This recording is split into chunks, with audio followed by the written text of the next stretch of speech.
Hello friends, एक बार फिर से स्वागत है आपका मेरे यूट्यूब चैनल एच के पीडिया में। आज हम बात करेंगे मौसम बदलने से होने वाली एलर्जी के बारे में। दोस्तों, मौसम में बदलाव के साथ कई बीमारियां दस्तक देती हैं और इन्हीं में से एक है एलर्जी।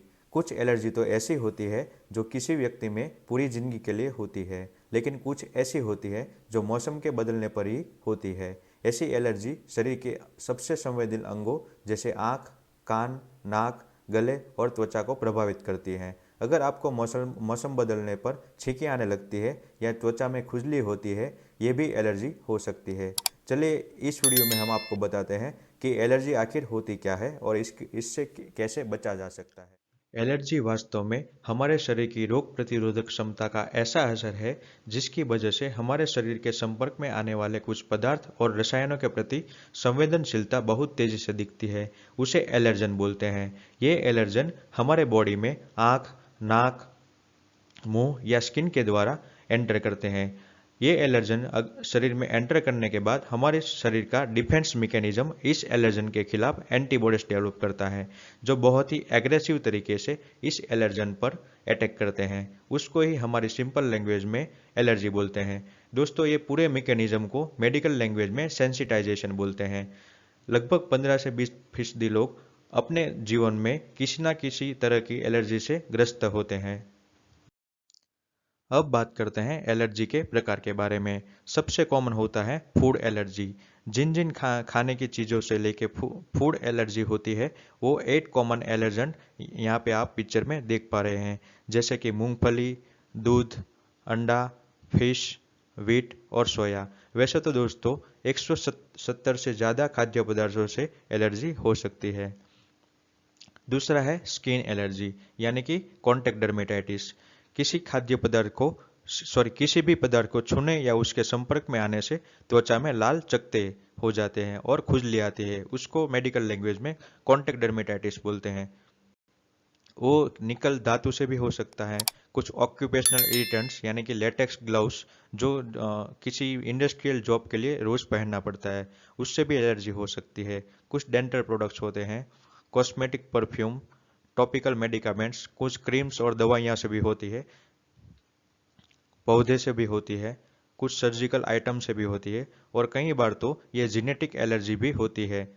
जैसे कि हमारे पेरेंट्स को हो तो वही एलर्जी सेम हमारे में जेनेटिकली आगे बढ़ती है। तीसरा आता है ड्रग एलर्जी। जो हम रूटीन जो दवाई पीते हैं उससे भी कई लोगों को एलर्जी हो सकती है। उसके बाद आता है एलर्जिक अस्थमा। आगे जो हमने देखा उसी एलर्जन पदार्थ से शुरू होने वाला अस्थमा, जो पदार्थ एलर्जिक रिएक्शन को ट्रिगर करता है। उसके सिम्टम्स में स्नीजिंग यानी कि बारंबार छींक आना, नाक से पानी गिरना, आंखों से पानी गिरना उसके सामान्य सिम्टम्स है। उसके बाद आता है मौसमी एलर्जी, यानी कि सीजन के चेंज होते जो एलर्जी होते हैं वो। उसके बाद आता है पेट यानी कि पालतू प्राणियों से होने वाली एलर्जी।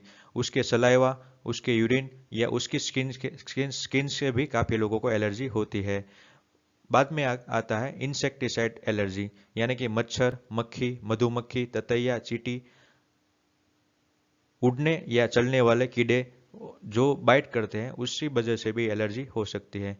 दोस्तों, सबसे रेयर और सबसे डेंजरस एलर्जी जो है उसको एनाफाइलैक्सिस एलर्जी बोलते हैं। वो संभावित रूप से मृत्यु तक का खतरा भी डेवलप कर सकती है, लेकिन ये वेरी रेयर यानी कि बहुत ही कम लोगों में दिखाई देता है, लेकिन ये एलर्जी का सबसे घातक रूप होता है।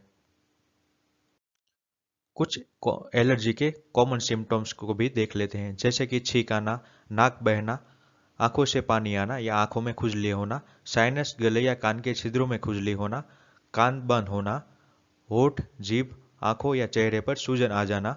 ये ज़्यादातर केस में एनाफाइलैक्सिस एलर्जी में ही दिखाई देता है।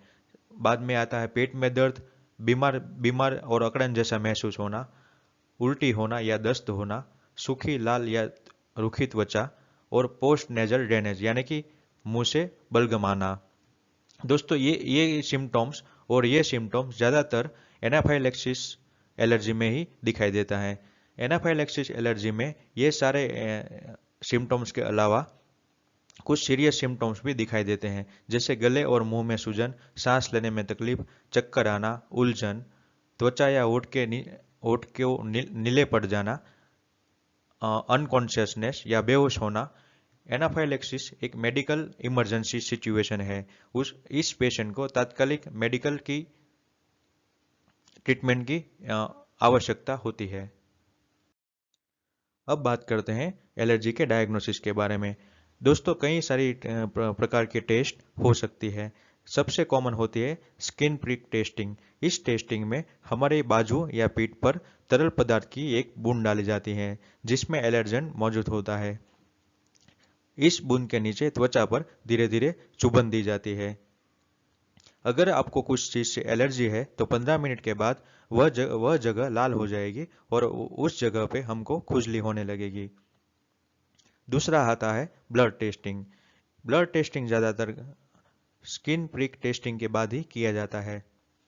ब्लड टेस्ट में ब्लड सैंपल को इस जगह से लिया जाता है, बाद में उसमें एलर्जन मिलाया जाता है ताकि एंटीबॉडीज जो पैदा हो उसकी गिनती की जा सके।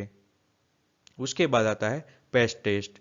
इसका इस्तेमाल खास तौर पर एक्जिमा की जांच पड़ताल के लिए होता है, जिसे हम कॉन्टैक्ट डर्मेटाइटिस कहते हैं। इसमें हमारी त्वचा पर थोड़ी मात्रा में एलर्जेंट लगाया जाएगा और उसे बैंडेज से ढका जाएगा। फिर 4 से 5 दिनों के बाद हमारे शरीर में उसका जो रिएक्शन होता है उसकी जांच की जाती है। दोस्तों, ये सारे प्रकार के टेस्टिंग हमें खुद से नहीं करना चाहिए और डॉक्टर की निगरानी में ही करना चाहिए। एक बात और क्लियर कर दूं कि आज इतने सारे टेस्ट उपलब्ध होने के बावजूद भी सिर्फ एक स्क्रीन टेस्ट से पॉजिटिव परिणाम आने के बाद हमें एलर्जी है इसका पता 100% नहीं चल पाता है।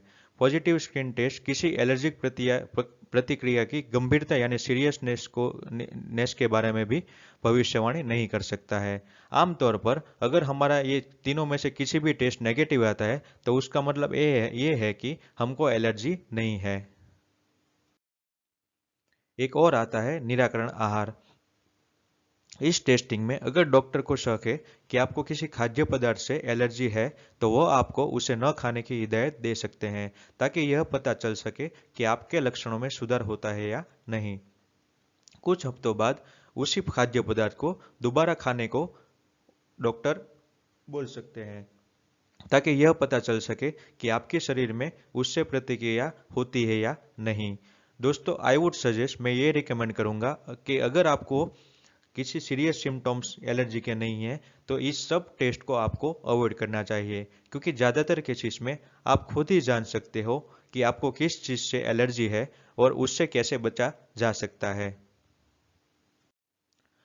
अब बात करते हैं कुछ कॉमन दवाइयों के बारे में। जैसे कि मैंने इधर आपको बताया कि अगर आपको कुछ सीरियस सिम्टम्स नहीं है और नॉर्मल एलर्जी के सिम्टम्स हैं तो आप लिवोसेट यानी कि लिवोसेट्रिजिन टैबलेट दिन में 2 बार ले सकते हैं।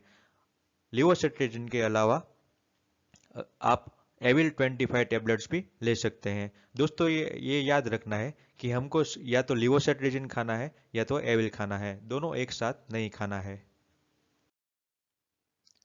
अगर हमारे सिम्टम्स नॉर्मल से थोड़ा ज़्यादा है तो 2 ऑप्शन मौजूद है। पहला है पेक्जोफेनाडिन टैबलेट, वो दिन में 2 टाइम खाना होता है। और दूसरा ऑप्शन है लिवोसेट टैबलेट और उसके साथ यदि या वाइसोलोन या डेक्सोना टैबलेट का कॉम्बिनेशन, वो भी दिन में 2 टाइम खाना होता है।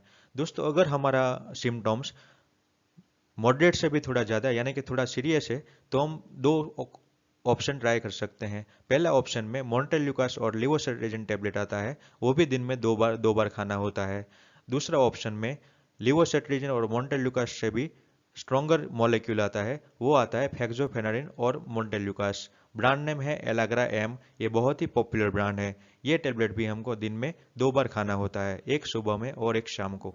दोस्तों, इन शॉर्ट, एलर्जी से बचने का सबसे आसान तरीका उन चीज़ों से बचकर रहना है जिससे व्यक्ति को एलर्जी की समस्या हो सकती है। जितना संभव हो सके उतना एलर्जेंस यानी कि घर में मौजूद धूल मिट्टी, बारीक कण, पालतू प्राणियों के बाल और कीटाणु, ऐसी चीज़ों से दूर रहें तो ही बेहतर है। दोस्तों, आज की वीडियो में बस इतना ही। मैं आशा करता हूँ कि इस वीडियो से आपको पूरी समस्या को आसानी से समझ पाए हैं। हर प्रॉब्लम का इलाज मेडिकल साइंस के पास मौजूद है, बस कमी है तो सिर्फ लोगों को जागरूक करने की। और यही हमारा मिशन है। अगर वीडियो अच्छा लगा हो तो लाइक करें और चैनल को शेयर करें। मेरे चैनल को सब्सक्राइब करें, कमेंट करके बताएं आपके सुझाव जो हमें और बेहतर बना सके। दोस्तों, कुछ नए अच्छा और नया करने की हिम्मत और हौसला बनाए रखें। बच्चों से प्यार करें और बड़ों का सम्मान करें और अपने व्यक्तित्व को ऐसा बनाएं कि लेडीज़ अपने आप को हमारे पास सुरक्षित महसूस करें। मिलेंगे अगले वीडियो में, तब तक के लिए थैंक यू।